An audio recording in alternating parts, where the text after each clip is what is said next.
Okay, so here's the question I get all the time. CPR or defibrillation first? Which one?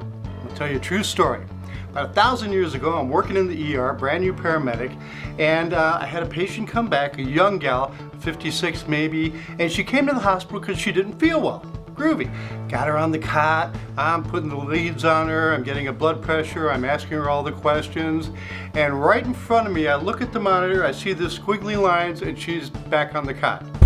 Oh my gosh, I grabbed the paddles. We had paddles back then. Threw on a little lube, lubed them up. You hardly ever see this anymore. And I quick shocked her, 200 joules, boom!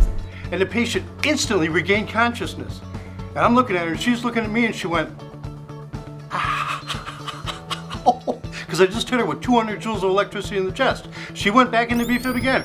I shocked her again, boom! She instantly regained consciousness. And now I'm yelling for people, hey, get in here, this lady's trying to die, and I don't know what I'm doing. So she lived, she went to the cath lab, she did fine. What's the takeaway?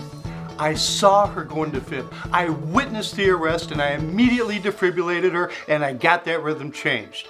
Therefore, you see the patient go into VFib, your priority is to defibrillate. Shock them immediately. And the faster you administer the shock, the more likely it is to work. So sometimes students will ask, well, can we do chest compressions while we're waiting for the defibrillator to charge up? Absolutely. That's reasonable. You can start chest compressions, but not at the expense of defibrillating. Our priority is to defibrillate. If you got enough people, you can certainly start some chest compressions while we're getting the pads on and getting the machine fired up. But the priority is defibrillation in a witnessed arrest. I'm Mark, thanks for watching. See you in the next video.